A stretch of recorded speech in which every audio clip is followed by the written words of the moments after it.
이번 시간에는 이제 두 번째 용어로 갑니다. 두 번째 용어가 어디 보시냐면 여러분 교재에서 넘겨보세요. 교재에는 24페이지 갑니다. 자, 수업 시간에 제가 안 본 내용들 있잖아요. 여러분은 볼 필요 있다 없다? 없어. 자, 24페이지 가면 중간 정도의 중개업이라고 되어 있습니다. 자, 요게 첫째 줄부터 밑줄을 그어볼 겁니다. 중개업이라 하면 이렇게 나온 거. 다른 사람의 의뢰에 의하여, 거기까지 끊어 읽으시는데 끊지 마시고 의뢰란 말에다 동그라미를 쳐보세요. 동그라미 치시고, 의뢰에 동그라미. 자, 네 군데를 동그라미 칠 거예요. 그 다음에 일정한 보수를 받고 할 때 보수에 동그라미 치시고, 그 다음에 중개를 할 때 중개에 동그라미 치시고, 그 다음에 업으로 행하는 것을 말한다. 업에 동그라미 치시고. 일단 됐습니다. 자, 그럼 칠판 보시고, 이 중개업이라고 하는 것은 네 가지를 다 갖춰야 되는 거예요. 의뢰가 부탁이죠. 부탁받아갖고 복비를 챙겨가면서, 이 보수가 복비 얘기하는 거예요.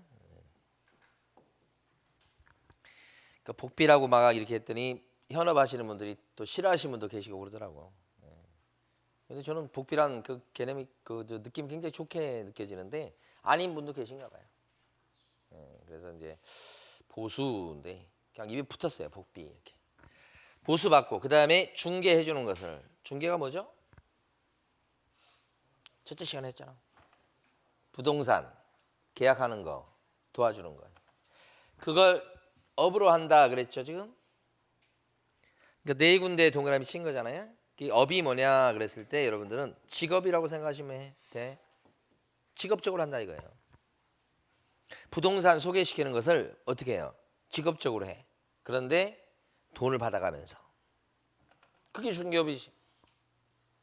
이러한 중개업이다 그렇게 되면 이건 돈벌이가 되는 거잖아. 직업이잖아요. 그렇죠? 그래서 이것은 그냥 못하고 법에 따라서 관청에 등록을 하고서 하게 돼 있어요. 그냥 못해. 그래서 중개업소 하려면 여기 이제 구청에 등록을 하고 해야 된다. 만약에 중개업소를 하는데도, 중개업을 하는데도 구청에 등록도 안 하고 하잖아요. 그렇게 되면 형사처벌이에요. 형사처벌. 무등록 중개업을 하는 작자입니다. 이렇게 돼서 형사처벌 대상이 돼요. 그러니까 이렇게 직업적으로 한다 그러면 나라에서 규제를 한단 말이에요. 이 학원 어때요? 학원? 학원비 받아가면서 하려면 등록해야 돼요. 이것도 교육청에 등록해야 돼. 노래방은 어때? 노래방. 여러분이 어디 갔다 오신 노래방? 노래방도 구청에 등록해야 할 수 있는 거예요. PC방도 그렇고. 그 다음에 이따 식사하실 요 음식점은 어때요? 그것도 그냥 못해. 신고해야 할 수 있는 거예요. 신고. 이쪽에 있는 단란주점 이런 건요. 어떻게 해야 단란주점 할 수 있어요? 허가 내야 할 수 있어요. 그러니까 업종에 따라서 신고하고 하는 것도 있고 등록 내고 하는 것도 있고 허가받아 하는 것도 있고, 이걸 인허가 업종이라고 그래요. 중개업소는 뭐예요? 허가예요? 등록이에요? 등록. 그러니까 직업적으로 이렇게 부동산 소개시키는 걸 할 적에 돈 받아가면서 할 때는 등록하고 해야 되는 거예요. 규제한다는 얘기지. 자, 그러면 여기서 직업적으로 한다는 게 뭐냐?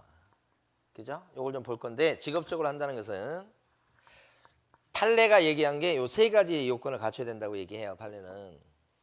자, 이거 흘려 들으세요. 판례는 영리 목적으로 하고, 불특정 다수인을 상대로 하고.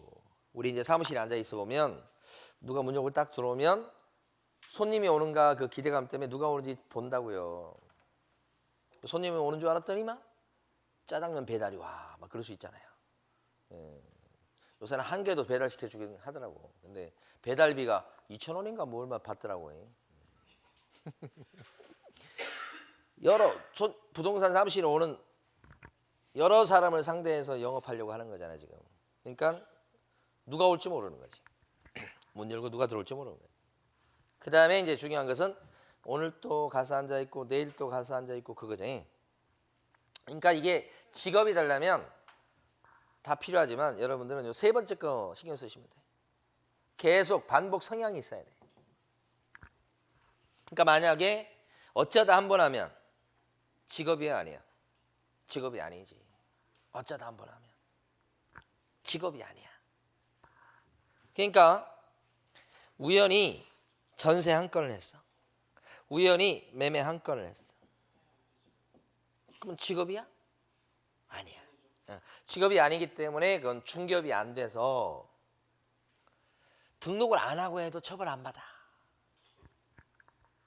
가장 대표적인 사람은 이제 지금 치과 의사를 들 수 있어요. 치과 의사. 강남에서 큰 매물이 나왔어. 800억대야. 치과 의사가 자기 친구 중에 아는 사람 중에 이런 사람들은 끼리끼리 어울려요. 그 친구는 막 1000억대 부자, 몇천억대 부자라고. 그러니까 이걸 살 수 있는 돈 있는 사람이야. 그런데 여기가 중개법인이 있어요. 이 중개법인은 매물은 갖고 있는데 살 사람이 없는 거예요. 근데 치과 의사한테 얘기를 했죠. 근데 치과 의사가 돈 있는 친구를 알고 있어. 소개시켰어. 계약이 돼버려서. 그러니까 여기서도 뭐예요? 막 소개비 같은 거 주고 막 그랬단 말이에요. 치과 의사가 손님 이빨 이렇게 치료하다가 이거 해버린 거야. 이건 이 치과 의사는 직업이 의사잖아, 의사. 근데 우연히 800억짜리 하나 한 거야. 그럼 어떻게 해? 이건 직업적으로 한 거예요? 어쩌다 한 것이. 그럼 어쩌다 했다 그러면 이건 처벌 받아야 안 받아요? 안 받지. 이쪽에 들어가면 자격증을 따고 오픈해서 등록까지 하고 해야지 되는 건데 여기 안 들어가니까 직업이 아니니까 무자격 상태에서 등록도 안 하고 해도 처벌받지 않겠죠? 이렇게 되는 거지. 근데 치과 의사가 이거 한 건 딱 해보니까 그 다음에 어떻게 해? 손님 이빨을 보는 순간마다 계속 매물이 생각날 거 아니야? 그래서 이제 그 다음에 또 한 건 하고 그 다음 연도에 또 한 건 하고 큰 것만 해 그냥. 손님 이빨 갈다가 그것만 해 이거. 그러면 이제 어떻게 돼요 이제? 직업이 돼버리잖아. 그러면 어쩌다 한 게 아니어서 계속 반복 성향이 있기 때문에 그때부터는 자격증 따고 등록 내고 해야 되고 그거 없이 하다가는 처벌받는다고. 그러니까 넘어서는 안 될 선을 넘어가게 될 수도 있단 말이에요. 이건 순간이야 순간. 방금 전에 말씀드린 800억대 치과 의사 이건 실화입니다. 실화. 응? 여기서 들었어요. 여기서.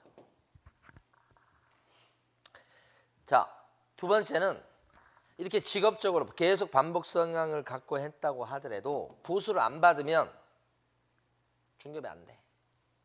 복비 받아야 돼. 그러니까 10건을 해서 10건. 근데 보수를 갖다가 안 받았어. 그러면 중개업이 돼요 안 돼요? 아무리 10건을 해도 보수 안 받으면 중개업이 될 수가 없어. 중개업이 아니면 등록할 필요가 없고 등록 안 하고 해도 처벌 안 받아. 그러니까 중개업이 되기 위해서는 4가지 조건을 갖춰야 된다고 하지만 조금 더 응? 어떤 걸로 해버릴까? 핵심적으로 생각하면 굵은 펜인데 생각하면 보수를 챙기면서 계속 반복적인 성향을 갖고 해야 된다. 그러니까 계속 반복적인 성향을 갖고 하긴 했는데 보수를 안 받았다 그러면 중개업이 안 돼버려요. 그러면 등록 안 하고 해도 처벌 안 받아. 이렇게 된단 말이에요. 보수를 챙겼다고 하더라도 어쩌다 했어. 중개업이 아니에요. 아니지. 그러니까 중개업이 되기 위해서 핵심적인 요건은 뭐라고 봐야 돼? 돈 받는 거 하고 반복 성향하고 두 가지. 하나만 더 설명드리고 이제 밑줄 그어 볼게요. 어떤 사례가 있었느냐. 제가 아시는 옛날 수험생이지. 수험생 중에 국사장님이 계셔요. 성이 국시야. 희성이에요. 뭐 제가 부를 때 국사장님 이렇게 많이 부르는데 국사장님 이렇게 부를 때도 있어. 어떤 성격이냐면 남자분이에요. 근데 학원 다니시면서 반장님이세요. 그런데 이 성향은 거의 DNA가 여성 성향을 갖고 있어요. 그래서 온 수강생들에 대해서 온 수강생들하고 이 수다 떠는 데서는 남자인데 1등이야. 그래서 수업 시간이 끝나죠. 그러면 여성 저 수강생분들 한 10명 가까이 모시고 식당 가가지고 막 수다 떨면서 점심 식사를 2시간을 하고 술을 곁들여. 그러니까 학원 나오는 이유는 학원 나와서 수업은 들을 때는 막 이렇게 졸다가 수업 끝나면 그때부터 눈통. 그래서 학원 분위기가 엄청 좋아. 가족 같은 분위기야. 그러니까 합격률이 막 떨어져. 오래 다니셨어 그분. 근데 영업력은 엄청 좋아요. 정말 다른 사람 그렇게 배려하고 뭐 다른 사람 뭐 조금 뭐 좀 힘든 일이 있으면 막 도와주려고 하고 막 그런 성격이에요. 그러다 보니까 그냥 영업력이 좋기 때문에 차리면 잘할 것 같은데 그래서 이 사람이 자격증을 못 땄어요 결국. 그런데 사무실 점포 얻었거든. 그래서 또 직원도 주고 광고도 하고 여기서 한 거야. 그래서 진짜 몇 건을 한 거예요. 몇 건을. 응? 10건까지는 안 되지만 순식간에. 문제는 뭐냐. 그 손님들이 전부 다 계약서 쓸 때까지는 아이고 사장님 최고라고 하고 사장님 진짜 인상 좋다고 하고 진짜 다음에 또 올게요 하고 하면서 계약서 쓸 때까지는 딱 그랬다가 이제 복비를 받을 때쯤 되니까 갑자기 사람들이 근데 사장님 자격증은 있으시나? 이렇게 나오기 시작하는 거예요. 그러니까 말을 못 하잖아 지금. 자격증이 있다는 그런 소리를 못 하게 되니까 그 사람들이 복비를 은근히 안 주려고 하다가 안 줘. 그래서 한 푼도 못 번 거예요. 그러면 이분은 자격증도 없고 등록이 안 된 상태인데 여러 건을 한 건 맞잖아요. 근데 보수를 갖다가 달라고 요구도 했고 주기로 약속까지 끝냈는데 아직까지 입금은 안 된 상태죠. 그러면 보수를 받은 거예요? 못 받은 거예요? 못 받았으니까 중개업이 돼야 안 돼요? 안 되지. 그래서 이 쿡 사장님은 무등록 중개업자로 처벌을 받지는 안 했던 거예요. 그런 판례가 있단 말이에요. 그러니까 국사장은 처음에 그렇게 10건 가까이 했는데 복비가 안 들어와가지고 돈이 안 들어왔을 때는 어떻게 생각했겠어요? 이것들이 이렇게 얘기하면서 너무 자기가 좀 그랬겠지. 10건이나 했는데 돈을 못 버니까. 근데 나중에 경찰 수사 들어오고 막 이렇게 됐을 때 가만히 보니까 보수를 갖다가 한 사람도 안 준 게 너무 잘 된 거잖아.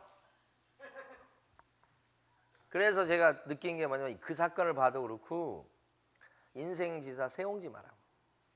세옹지 마라고 그렇게 말씀드리니까 알아들으신 분도 있고 못 알아들으신 분도 있고 그러더라고요. 저희 학교 다닐 때 배웠잖아요. 중국 고사죠. 그런데 어느 날 갑자기 그 집에 말이 들어온 거야. 말 비싸잖아요. 그래서 오케이. 착하게 사니까 복 준다고 생각했을 거 아니야. 근데 아들이 그냥 말 타고 놀다가 다리가 부러져 버렸어. 그러니까 이게 말이 들어올 때는 좋았는데 다리가 부러지니까 이놈의 새끼가 우리 귀한 아들 다리 부러뜨려 가지고 안 좋게 됐잖아. 말 들어온 게 안 좋잖아 결국. 그래서 말을 때리기도 하고 그랬는데 좀 있다가 전쟁이 터진 거지 중국에서. 그래서 이 쓸만한 남성들은 다 끌려가는데 그 아들은 다리가 부러져 갖고 끌려가지를 못한 거지. 그래서 목숨을 부지했다 이런 얘기가 나오잖아요. 그러니까 지금은 당장 좋은 것 같지만 반대로 또 안 좋아질 수 있고 안 좋지만 또 전화위복의 계기가 될 수 있다고 하는 정말 중요한 그런 고사선거죠. 그러니까 저는 한 개를 딱 고르자면 뭐든 우리 애기들이 꼭 알았으면 좋은 게 뭐냐면 위기가 기회다. 힘들죠. 힘든 순간이 누구든지 오죠. 근데 그게 기회라고 생각을 하고 여기서 내가 잘하면 옛날보다 나아질 수 있다고 생각한다면 용기가 날 수 있죠. 그러면 이겨낼 수 있는 거지. 제 인생을 쭉 봐도 그래요. 저번에 수업하다가 제가 그 인생 얘기하다가 눈물을 흘려가지고 수강생들이 눈물을 닦아주더라고. 옛날 생각하면 그럴 때가 있어요. 여러분도 그러지 않겠어요? 자, 여기까지 두 개 설명드렸는데, 자, 지금부터 밑줄을 그어보도록 하겠습니다. 24페이지 제일 밑에 가시면 가로 2번에 동그라미 2번 가십니다. 밑줄 긋습니다. 보수를 현실적으로 받지 않고 별표까지 칩니다. 보수를 현실적으로 받지 않고 단지 보수받을 것을 약속하거나 당사자에게 보수받을 것을 약속하는 데 그친 경우는 중개업에 해당되지 않는다. 이거.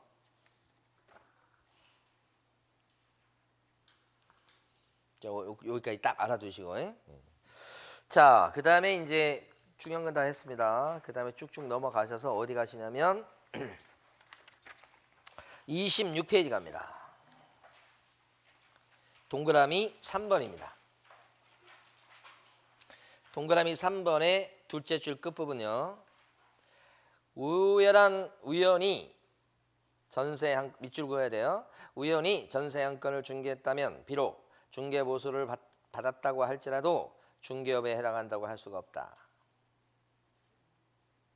따라서 등록하지 않은 자가 보수를 받았지만 우연히 전세 한 건을 한 것이라면 무등록 중개업자로 형사처벌 대상이 되지는 않는다. 요거 이해했죠? 여기만 딱 필요합니다. 밑에 판례 보기 이런 것도 막 중복되는 게 많아요. 그러니까 그런 것들 지금 제가 말씀드린 것만 딱 밑줄 긋고 나머지는 쳐다보지도 마셔야 돼요. 그래서 충분해요. 자, 그 다음에 이제 하나를 설명드릴 거예요. 지금부터. 우리가 이제 그 부동산 사무실을 하다 보면 이 컨설팅 업자가 되게 눈에 거슬릴 때가 많아요. 실무적으로 이렇게 얘기하기도 하고. 컨설팅은 뭐냐 그러면 어떤 사람이 땅을 갖고 있는데 땅 갖고 있는 사람이 이 컨설팅 업자 A한테 와가지고 제가 이런 땅을 갖고 있는데요. 이거 팔까요? 어쩔까요? 어떻게 하면 좋겠어요? 상담이에요. 상담. 갑이 와서 상담을 하는 거예요. 땅 주인이 이렇게. 땅 주인. 그러면 요 컨설팅 하는 A가 아니 그걸 지금 그 상태에서 팔면 좋은 값 못 받는다고 이렇게 이제 얘기하면서 그걸 조금 이제 좀 다져서 대지로 만들어 갖고 돈이 들어가더라도 그렇게 해서 팔아야지. 그래야 돈을 더 땅값을 많이 받을 수 있다고 그렇게 얘기를 해주는 거야. 그 어떻게 하면 그거 땅 이거 만져갖고 이렇게 좋은 땅으로 만드는데요. 그러니까 아이 그거 내가 알아서 해줄게. 돈만 들고 와. 응? 그럼 내가 알아서 좋은 땅 만들어서 비싸게 팔아줄게. 막 이렇게 하는 거예요.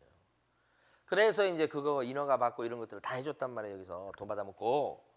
그래서 땅을 요렇게 이제 대지로 조성해가지고 이제 팔게 됐지. 그거 어떤 금액에 팔아주기만 하면 복비를 많이 준다고 하면서 팔아달라고 한 거지. 그랬더니 컨설팅 업자가 컨설팅도 하면서 플러스 그 땅을 복비를 많이 챙겨가면서 팔아줬어. 1년에 몇 건씩 해. 어쩌다 한 게 아니고. 그러면 이 컨설팅 업자가 한 이런 땅 팔아주는 행위는 중개 맞죠? 응? 땅 팔아주는 건 중개 맞습니까? 맞지? 땅, 매매, 알선이잖아. 근데 복비를 많이 챙겨가면서 막 갑의 부탁을 받아가면서 또 의뢰 부탁을 받아가면서 1년에 몇 건씩 했다 그러면 중개업 되는 거 맞죠? 근데 이런 컨설팅업은 무자격자가 할 수 있는 거예요. 보통 일반적으로 자격증 따려고 했다가 자격증을 못하면 컨설팅 사무실을 차리는 경우가 있어요. 이 컨설팅은 자격증 없어도 돼. 등록 안 내고 해도 무방해. 그러니까 아무나 할 수 있는 거예요. 사업자 등록증만 세무서 가서 내면 되는 거예요. 그 바람에 이 사람이 여기까지만 했을 때는 문제가 안 생기는데 땅을 팔아주는 행위를 반복적으로 해버리게 되면 중개업을 한 꼴이 돼서 문제가 됩니다. 중개업은 그냥 할 수 있는 게 아니죠. 자격증 따서 등록을 내야만 이거 할 수 있는 거 아니에요. 근데 무자격자가 등록 안 된 사람이 했죠. 그러면 컨설팅 업자는 이때 어떻게 돼요? 이제 무등록 중개업자가 돼서 형사처벌 대상이 되겠죠. 이렇게 잡히게만 하면 무등록 중개업자가 될 컨설팅 업자가 현장에 깔려 있습니다. 근데 이걸 잘 적발을 못해서 그렇지. 그래서 관련된 판례지. 그래서 조그맣게 하더라도 이러고 이렇게 직업적으로 했다면 중개업이 될 수 있다 이 말이에요. 이 출발은 무등록 중개업자로 잡아다가 처벌할 여지가 있게 된다 이런 뜻이에요. 그래서 제일 밑에 판례 복이 있습니다. 26페이지 제일 밑에 가면 거기 판례가 있고 마지막 판례죠. 별표 치시고 판례 안의 내용을 읽어보겠습니다. 부동산 중개 행위가 밑줄 그으셔야 돼요. 땅 팔아주는 게 부동산 컨설팅 행위의 부수에서 이루어졌다고 해서 요것을 구 부동산 중개법, 그러니까 옛날 법입니다. 제2조 제2호 소정에 이거 다 필요 없어요. 중개업에 해당한다, 해당하지 않는다를 따져보는 거예요. 중개업에 해당하지 않는다고 볼 것은 아니라고 할 것이다. 멋지죠? 이렇게 돌려서 완곡하게 표현할 줄 아셔야 됩니다. 법은 이런 겁니다. 다시 한번요. 중개 행위가 컨설팅 행위의 부수에서 부차적으로 이루어졌다고 해서 여기까지만 딱 보시면 돼요. 그리고 나서 둘째 줄 끝부분 중개업에 해당되지 않는다고 볼 것은 아니라고 할 것이다. 그러면 중개업에 해당될 여지도 있다. 그러니까 혹시 무자격 무등록 상태에서 그렇게 해버렸다면 무등록 중개업자로 처벌하겠다 이런 뜻이 되겠죠? 오케이. 여기까지 보시면 됩니다. 끝이야 끝. 자 넘어갑니다.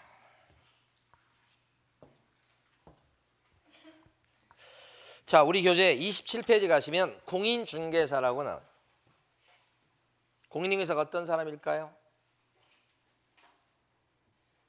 중개 자격증 딴 사람이죠. 그래서 거기 첫 줄을 보시면 공인중개사라 함은 나온 거 있습니다. 첫 줄 밑줄 그으셔야 되는데 27페이지 제일 위에 첫 줄 공인중개사라 함은 이 법에 의해서 공인중개사 자격을 취득한 자를 말한다. 자격에 동그라미 치시면 돼. 자격. 그 다음에 그 앞에 이 법에다 동그라미 치시면 돼. 이 법. 이 법이 무슨 법이요? 중개사. 제가 가르치는 중개사법이에요. 중개사법에 따라서 자격을 딴 사람을 얘기해야 돼요. 자 그러면 이건 이해를 좀 하시면 돼요. 이거 그렇게 어려운 건 아니에요.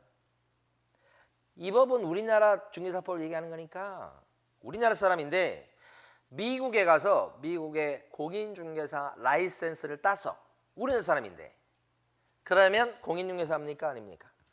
아니지. 아무리 우리나라 사람이지만 우리나라 법에 따라서 자격증을 취득한 게 아니라 미국 법에 따라 자격증을 땄다. 미국의 자격증을 딴 거니까 공인중개사는 아닌 거야. 우리나라에서 얘기한 공인중개사는 아니라고. 그렇죠? 반대로 미국 사람인데 우리나라에 와가지고 우리나라의 공인중개사 시험 공부를 해서 여러분처럼 해가지고 자격증을 땄다. 요새는 중국 사람들이 많아. 자격증을 땄다 그러면 공인중개사 맞습니까요? 네. 우리나라 자격증을 따면 외국 사람일지라도 공인중개사에 들어간다. 중국 사람들 그렇게 공부를 해. 잘하는 사람은 잘하더만 또. 그게 시험에서 중요한 포인트예요. 그래서 밑에 보시면 둘째 줄, 셋째 줄, 넷째 줄에 해당하는 것을 밑줄을 쫙쫙쫙 그으세요. 그러면 결국은 가로 1번에 네 줄은 다 밑줄 그어진 꼴이 됩니다. 읽어보지는 않겠지만 방금 전에 제가 말씀드린 거예요. 자, 그 다음에 자 가로 2번 보시면 이런 공인중개사 중에는 자 이해만 하십니다. 시험에 나오는 게 아니에요. 공인중개사 자격증을 딴 사람 중에는 그렇죠? 자격증을 따가지고 오픈한 사람도 있을 수 있겠죠. 사무실 차린 사람 자격증을 따서 오픈하기 겁나니까 취직을 한 사람도 있을 수 있겠죠. 그죠? 자격증을 따가지고 안 써먹고 그냥 농 속에 처박아놓은 사람도 있을 수 있겠죠. 장롱면허라고 하는 거지. 그러니까 여기 보면 자격증을 딴 사람을 다 공인중개사라고 하는데 그 중에는 써먹는 사람도 있고 안 써먹는 사람도 있고 그래요. 사무실 낸 사람을 뭐라고 부를까요? 밑에 가로 2번에 동그라미 1번 뭐라고 불러요? 자격증을 따서 오픈한 사람을 이건 여러분들이 외쳐줘야 돼. 가로 2번에 동그라미 1번 오픈한 사람을 뭐라고 불러요? 공인중개사인 개업공인중개사 이렇게 부르죠. 그 다음에 취직한 사람은 뭐라고 불러요? 밑에 취직한 그렇지. 이런 건 크게 불러야 돼. 소속 공인중개사. 실무에서는 줄여서 소공이라고 되게 많이 얘기해. 나 소공으로 일해 이렇게 하는 거예요. 자 3번은요. 이것은 법전에 나온 용어가 아니고 제가 만든 용어예요. 농속 공인중개사다. 엄청 많아요 여러분. 농속에 처박아 놓은 사람들. 그리고 앞으로도 써먹을 가능성이 희박한 사람들이 상당수예요. 상당수. 자기가 지금 뭐 직장 다니고 있어서 그러기도 하고요. 또 한 번 써먹어 봤더니 자기 적성에 안 맞는 경우죠. 그럴 때 앞으로 죽을 때까지 안 써먹을 사람이 많아요. 그러니까 이게 장롱면허가 되게 많은 거라고요. 자, 됐습니다. 자, 이번에는 밑에 4번에 가면 개업 공인중개사를 볼 겁니다. 자, 근데 일단은 첫째 줄을 보시겠습니다. 첫째 줄을 밑줄 보시면 돼요. 27페이지 4번에 가로 1번 정의에서 첫 줄. 자, 개업 공인중개사라 하면 이거 사장님이에요, 사장님. 부동산 사장님. 사장님이라고 하기도 하고 실무적으로 봤을 때는 뭐라고 부르냐면 대표님 또는 대표라고 부르지. 이렇게 우리끼리는 뭐 대표 이렇게 많이 부르지. 사장님 이렇게 부르거나. 근데 교실로만 들어오면 뭐라고 불러요? 개업 공인중개사. 오픈한 공인중개사다 이렇게 부르는 거예요. 그 사장님을 얘기하는 거예요. 그 시험에는 사장님 대표님 나오는 게 아니고 이렇게 나오지. 근데 요걸 갖다가 이제 시험 공부하실 때 그쵸 많이 부르죠. 줄여서 많이 부르잖아. 우리 줄이는 거 좋아하잖아. 개공이다. 개공 이렇게 부르. 선생님도 그렇게 많이 불러. 개공이 어쩌고저쩌고 개공이 어쩌고저쩌고 개공이라고 많이 부르는데 이게 꼭 견공 같잖아. 그래서 현장 가가지고 개공 어디 계셔요? 이렇게 하면은 기분 나빠요. 그냥 대표님 사장님 이게 나. 그래서 교실에서나 부르는 이름이야 이거 개공은. 시험제는 이렇게 나와. 줄여서 나오는 게 아니고 개업 공인중개사 이런 식으로. 사장님 얘기하는 거죠. 여기는 징표가 뭐냐? 관청에 뭘 했다고요? 등록. 지금 첫째 줄에 보면 이 법에 의하여 중개사무소에 개설 등록한 자를 말한다. 그랬죠? 등록에 동그라미 치셔요. 등록한 자를 말한다. 등록에 동그라미. 등록 동그라미 쳤죠? 끝났어요. 그러면 이 사장님은 오픈한 등록이 된 사람을 얘기하는데 종류가 세 종류가 있어요. 자, 이것도 자 넘겨보세요. 심각한 거 아닙니다. 지금도. 자, 만약에 제가 이제 시험에 꼭 나옵니다. 중요합니다. 그러면 제가 여러분한테 설명할 때 그 얘기를 합니다. 그런 얘기가 없으면 그냥 흘려듣고 그냥 한쪽 눈 감아도 괜찮아. 근데 여기 꼭 나옵니다. 그런 것은 제가 뭐 별표 치라고 막 그래요. 자, 거기 가로 2번에 종류가 있죠. 자, 흘려듣습니다.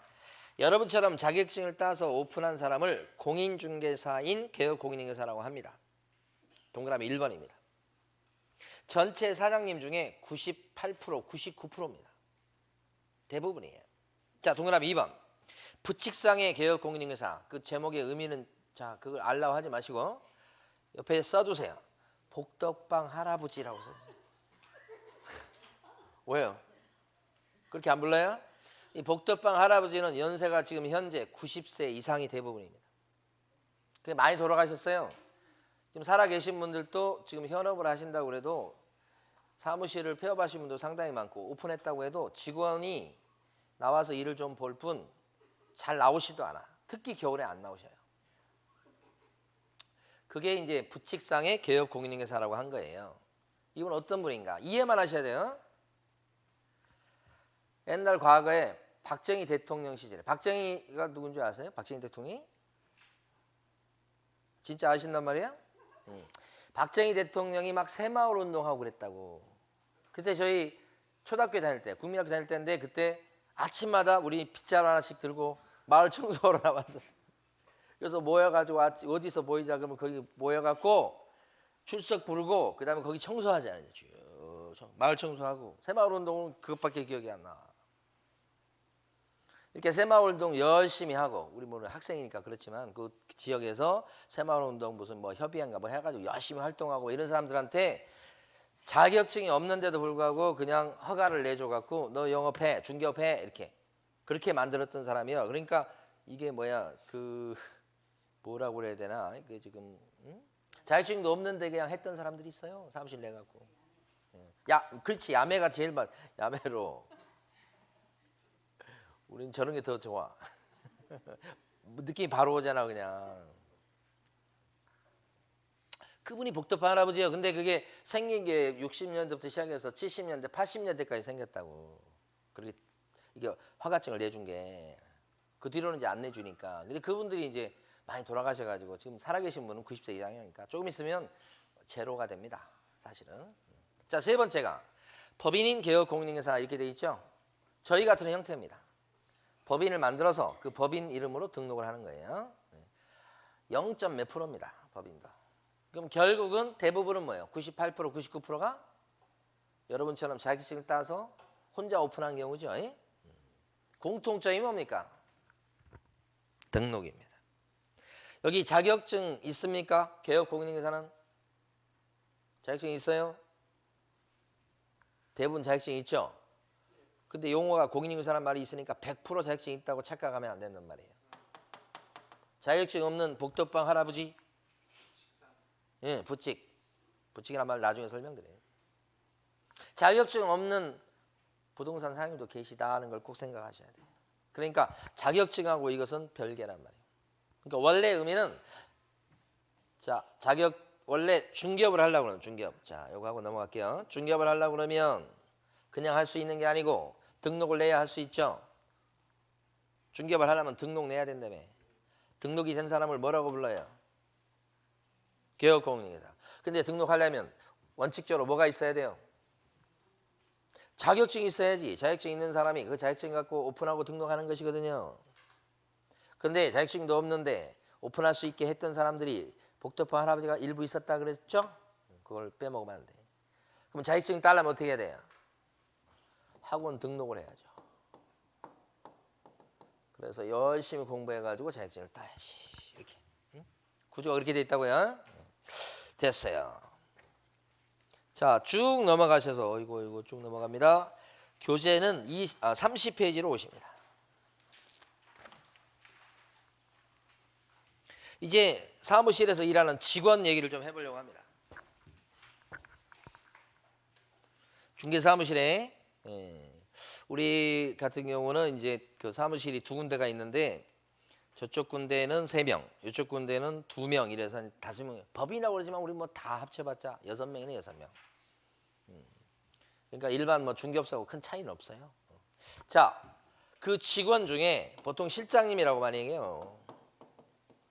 자격증 갖고 일하는 실장님도 있고 자격증 따가지고 자격증 없이 일하는 실장님도 있고 그렇죠. 아무래도 이제 구성으로 봤을 때는 아무래도 여성분들이 훨씬 비중이 높죠. 자격증 없는데 일하는 사람도 있을 수 있을까요 지금? 사무실에서? 그 사람은 뭐라고 불러요? 중개보조원. 근데 실무적으로는 너무 기니까 그냥 보조원 많이 얘기합니다. 자격증 갖고 일하는 사람도 있을 수 있죠. 직원 중에 소속 공인중개사죠. 줄여서 뭐라고 부른다고요? 소공이다. 그러니까 부동산 사장님 대표도 있지만 밑에 일하는 직원들도 많이 있을 거 아닙니까? 그런 사람들 중에 증이 있는 사람 없는 사람 이렇게. 그러면 여기 이렇게 증 없이 일하는 사람 되게 많거든요. 아마 앞으로 많이 줄 거예요. 왜냐하면 자격증 없이 일한다 그랬을 때 이 부동산 지금 현실적으로 자격증 없다는 걸 대놓고 얘기하면 다른 사람들이 되게 우습게 봅니다. 아니 자격증도 없단 말이야? 그 흔한? 이렇게 돼버려요. 가끔 우리 실장님이 막 상처받는 경우가 있어. 어떤 경우냐면 손님이 일을 제대로 못한다고 자격증은 있으세요? 이렇게 물어볼 때 그런 말을 듣고 나서 막 우셔.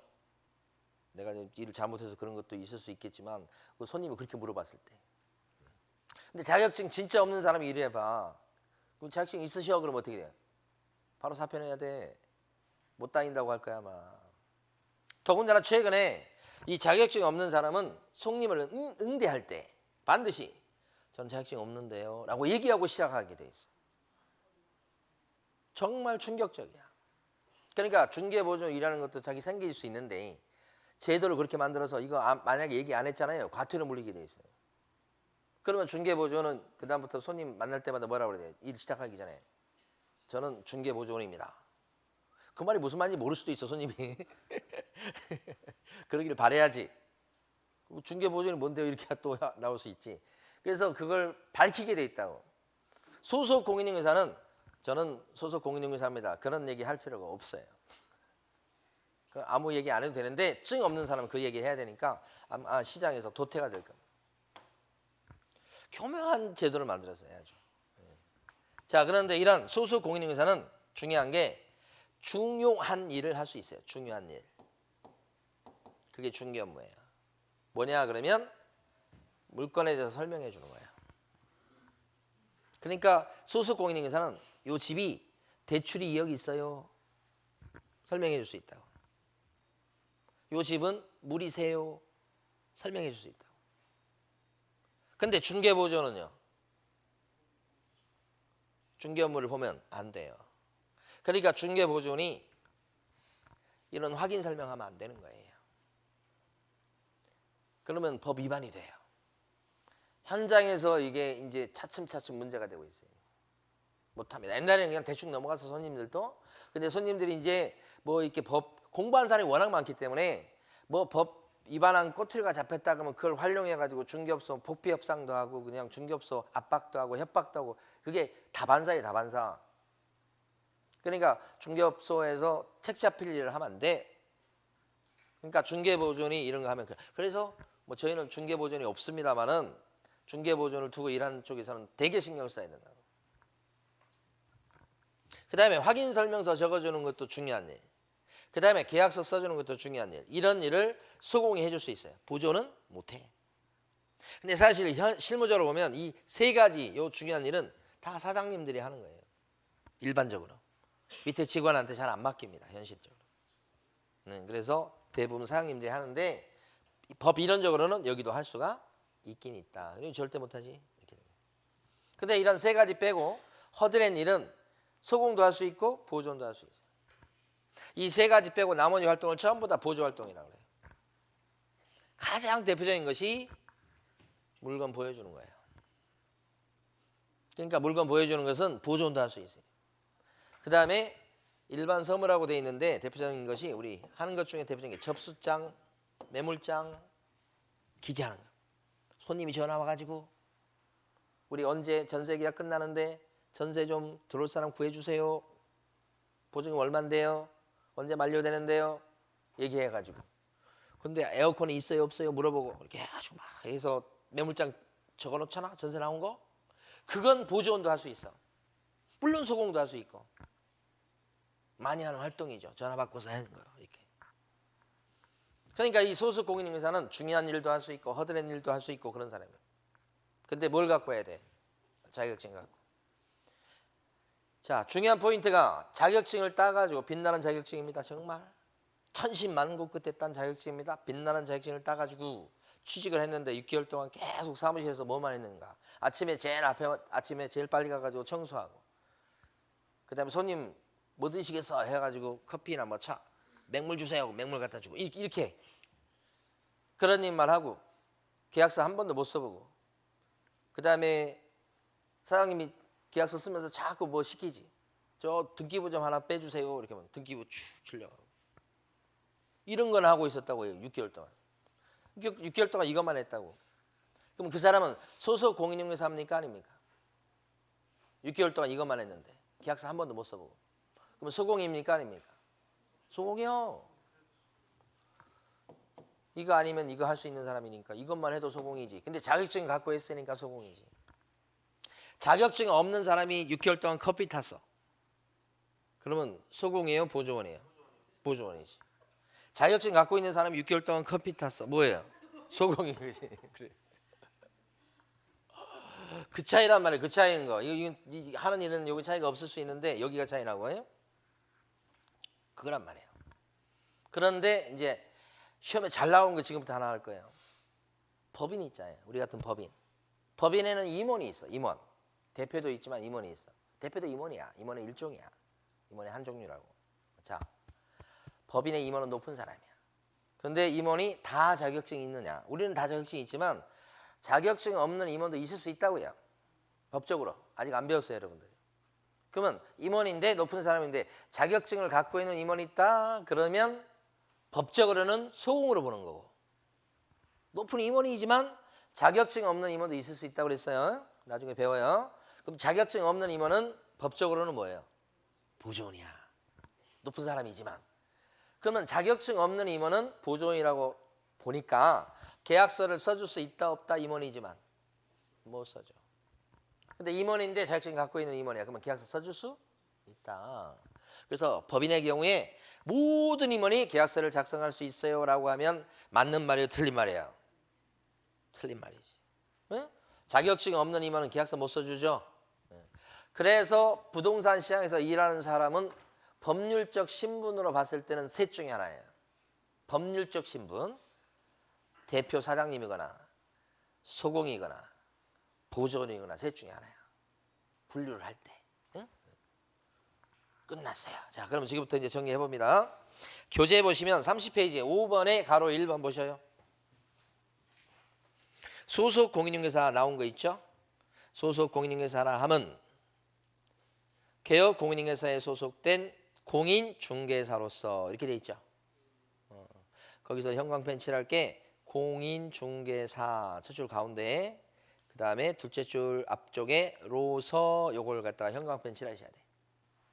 요 말이 꼭 들어가야 됩니다. 공인중개사로서 이렇게. 그 다음에 중개 업무를 수행하거나 여기도 형광펜 또는 개업 공인중개사의 중개 업무를 보조하는 자를 말한다. 뒤에는 칠하는 게 아니고요. 밑줄만 그으시고. 그럼 제가 지금 형광펜 두 군데 칠했죠. 공인중개사로서 한 번 칠하고 또 하나는 뭐예요? 중개 업무를 수행하거나 한 번 칠하고 두 군데 칠한 거예요.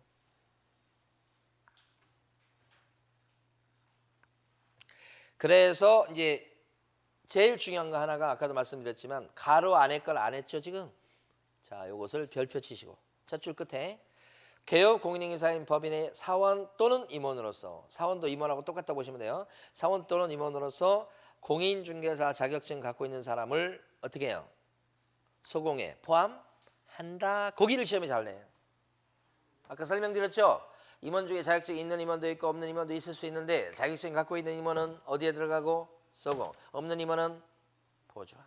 그러니까 소공에 자격증 갖고 있는 임원도 포함된다. 여기를 잘 내요. 그죠? 끝. 그죠? 그러면서 가로 2번에 동그라미 1번 중개 업무라고 써져 있는 거 있죠? 거기서 둘째 줄 가운데 보시면 국토교통부 유권 해석에 따르며 밑줄 중개 대상물에 대한 확인 설명서의 작성, 계약서 작성이 어디에 해당한다? 중개 업무죠. 그 다음에 동그라미 2번 보조 업무에서 셋째 줄 가운데 또 밑줄 긋습니다. 주의할 것은 자격을 취득한 자가 현실적으로 사무소에서 보조 업무만 하고 있다고 해도 커피만 타고 있다고 해도 법률상 지위는 자격증을 가지고 커피를 따기 때문에 소속 공인중개사에 해당한다. 여기를 잘 낸다고 또. 됐어요. 자, 그 다음에 오른쪽 페이지 가시면 31페이지 왔습니다. 중개보조원. 자, 첫째 줄부터 밑줄 그어보겠습니다. 둘째 줄까지 밑줄입니다. 중개보조원이라 함은 공인중개사가 아닌 자로서 밑줄도 긋고 형광펜도 칠합니다. 공인중개사증이 없다는 거예요. 중요합니다. 이게 소공과 차이점이죠. 그 다음 밑줄 긋습니다. 개업 공인중개사에 소속되어 중개 대상물에 대한 현장 안내 일반 서무 등 개업 공인중개사의 중개 업무와 관련된 단순한 업무를 보조해주는 사람을 말합니다. 자, 여기서 밑줄 그었죠.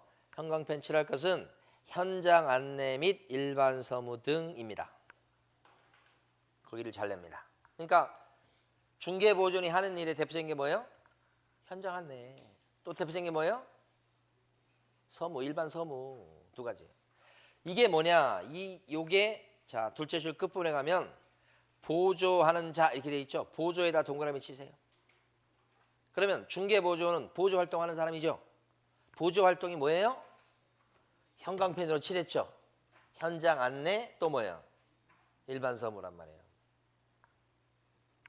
됐어요? 다시 고개를 드시고 이제 문제 풀어볼지 몰라요. 잘못하면 보세요.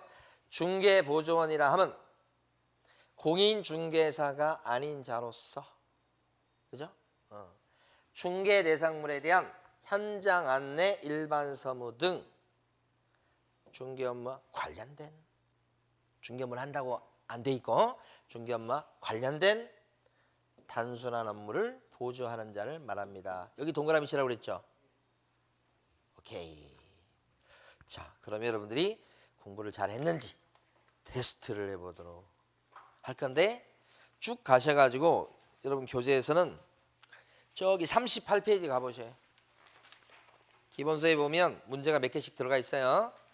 거기 보면 2번 문제 보시겠습니다. 27회 문제입니다. 옳은 것을 모두 고른 것은 했습니다. 38페이지 2번 문제. 기억번.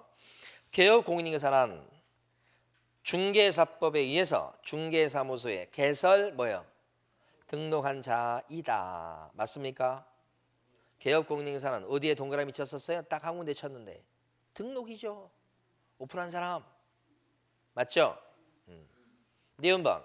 소속 공인인계사에는 개업공인인계사인 법인의 사원 임원으로서 중개 업무를 수행하는 공인중개사인자가 포함된다. 그렇죠? 임원사원 중에 자격증 갖고 중개 업무를 봐주는 사람도 소공에 포함된다. 잘 나온다고 그랬어요 이거요. 자, 대급번. 공인중개사로서 개업 공인중개사에 고용돼 갖고 사장님한테 고용돼서 그의 중개 업무를 보조하는 자도 소공에 해당이 된다. 맞습니까? 앞에가 처음에 시작할 때 뭐를 시작했어요?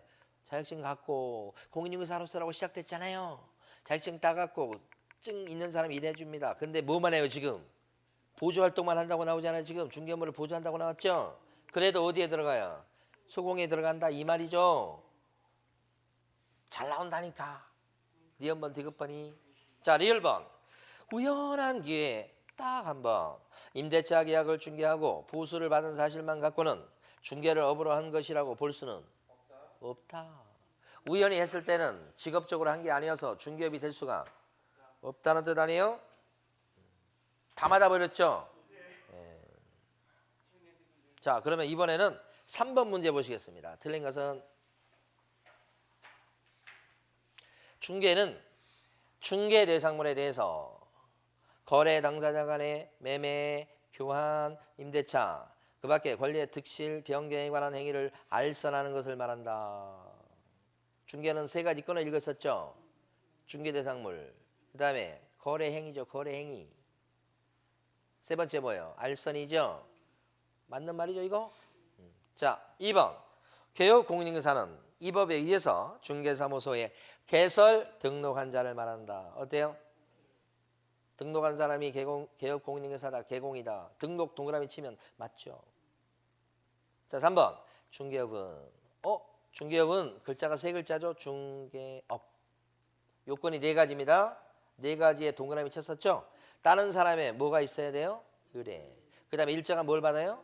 보수. 그 다음에 중개해 주는 것을 어떻게까지 해야 돼? 직업으로 해야 되지. 맞죠? 4번. 개업 공인중개사인 법인의 사원 또는 임원으로서 공인중개사 자격증을 갖고 있는 사람도 소공에 해당하지요. 또 나왔죠 또. 여러분 시험 해당하니까 틀렸네. 그죠? 여러분 아까는 맞게 나오고 이건 또 틀리게 나왔죠? 여러분 시험 볼 때 또 나올 줄 몰라요 이거? 근데 이게 출제하는 사람이 좋아하는 것은 그냥 계속 좋아해요. 어? 잘 안 바뀐다고 사람. 자, 5번. 보조원은 공인중개사가 아닌 자로서 개업 공인중개사에 소속되어서 자격증이 없다는 얘기 했죠 지금. 개업 공인중개사의 중개 업무와 관련한 단순한 업무를 보조하는 자를 말한다. 맞습니까? 맞죠? 단순히 보조활동만 해주는 사람이 뭐예요? 보조원이지. 그 보조활동의 대표적인 예가 뭐예요? 그 보조활동의 대표적인 예가 뭐예요?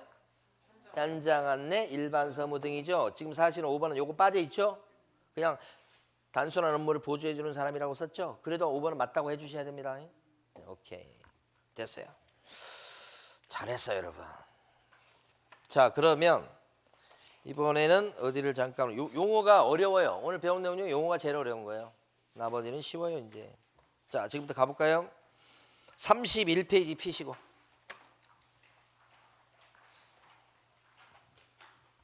조금만 더 하고 쉬겠습니다. 31페이지 보시면 중개 대상물이라고 되어 있죠. 자, 이걸 지워볼까요? 자, 중개 대상물은 뭐가 있을 것 같습니까? 상식적으로 여러분들이 중개 대상물에 뭐가 있을까? 부동산에서 중개해주는 물건 뭐가 있어? 우리가 중개해주는 거 저희는 주로 아파트 단지 앞에 있으니까 아파트. 또 뭐가 있어요? 예? 상가 또 있고 또 이것도 한 문제 나오긴 하는데 다 맞춰요. 그러니까 걱정할 게 없어. 그래서 지금 노는 거예요. 자, 중개 대상만 해야 하는 거 아파트 있고 또 뭐가 있어? 상가 있고 또 빌라 있고 또요. 단독주택 있고 그게 중개상물에 또요. 빌딩 있고 또 여러분 뭐만 얘기해도 다 맞아버려요. 또 맞았어요. 또 맞았어요. 또 논, 임야. 그것도 중개상물이지. 우리는 도시 사니까 임야를 잊어먹은 지 오래됐죠. 그러니까 그런 게 다 중개상물이에요. 답, 전, 뭐 이런 거 다. 그러니까 그걸 갖다가 중개상물이 그걸 얘기하는데 법전에는 그렇게 얘기 안 하고 토지 이렇게 얘기하는 거야. 그 다음에 또 뭐라고 얘기해요? 건물 이렇게 얘기하는 거야. 건물 안에 상가도 있고 단독주택 있고 빌라 있고 뭐 오피스텔도 있고 오피스텔 빼먹었네. 오피스텔도 있고 많지. 그걸 다 합쳐서 뭐라고 그래? 건물 이렇게 해야지. 그 다음에 뭐가 있어요? 임목 있죠? 아니 이게 뭐 밑줄 긋고 그럴 게 아니야. 지금 생각하고 그냥 이해하고 끝내버리는 거야. 임목은 뭐냐? 나무요 나무. 근데 심어져 있어야 돼 이게. 벤 거 말고 땅에 심어져 있어야 돼. 근데 심어져 있는 나무인데 등기가 된 걸 얘기하는 거예요. 나무 등기할 수 있어요? 네. 그래서 임목 등기부가 있어요. 거의 못 봤어요. 못 본 것 같아.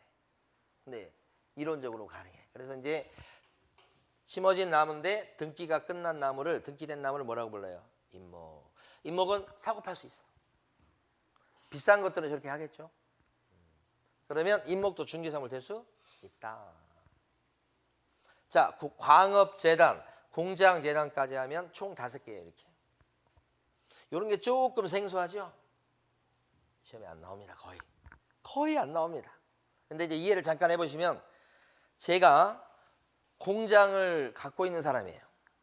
공장, 시흥에 있는 공장이 있는데 한 3개 정도 공장을 갖고 있어. 그 3개 정도 공장을 갖고 있는데 공장 안에 기계가 아니 이거 지금 예를 드는 거 진짜 아니고 무슨 말을 못 하겠네. 제가 공장을 3개 돌리고 있으면 지금 여기까지 와 있겠어요? 공장에서 감독하고 있겠지? 공장이 있는데 그 안에 기계가 몇천만 원부터 억대까지 기계가 막 엄청나게 많아. 10몇 대가 있어. 그 다음에 공장을 돌아다니 보면 공장에 막 그 뭐가 있냐면 트럭이 막 한 6, 7대가 있어 말이야. 응? 운송하고 막 이러려고. 이렇게 공장을 갖고 있던 제가 돈이 필요해. 지금 자금이 조금 안 돌아서. 그래서 은행 가서 상담을 하는 거지. 돈 좀 꿉시다. 10억만 좀 대출을 받읍시다. 은행 상담하는 사람이 뭐라 그래요? 그러면 뭐 담보 잡힐 게 있어요? 그래요. 그럼 나 지금 공장 운영해가지고 공장 좀 있고 그런다. 이거지. 그러면 10억 정도 대출을 해주려면 리스트를 뽑아오세요. 이렇게 얘기해요. 공장 다 그것만 갖고는 10억 대출하기가 좀 그러니까 리스트를 좀 뽑아오시면 저희가 대출해 주겠다고. 그래서 공장이 하나가 아니고 3개고 공장 안에 기계가 목록을 리스트를 뽑았어. 1번부터 16번까지 쭉 뽑았어. 이렇게 기계 있고 합쳐보니까 뭐 값어치가 엄청나. 그러니까 은행에서는 담보를 잡고 싶은 거예요. 그죠? 트럭도 담보 다 집어넣으래. 그 리스트가 공장 재단이에요. 리스트. 목록. 그러면 그거 가져오면 거기다가 저당을 치는 거야. 담보를 잡는 거야. 그리고 대출해 준 거야. 그렇죠. 둘이 계약하죠 지금. 담보 잡고 잡히는 계약하죠. 그때 그 계약의 목적물이 뭐예요? 리스트지. 그럼 이게 중개사물 된다 이 말이지. 우리는 자꾸 이제 매매나 전세만 자꾸 생각하셔요.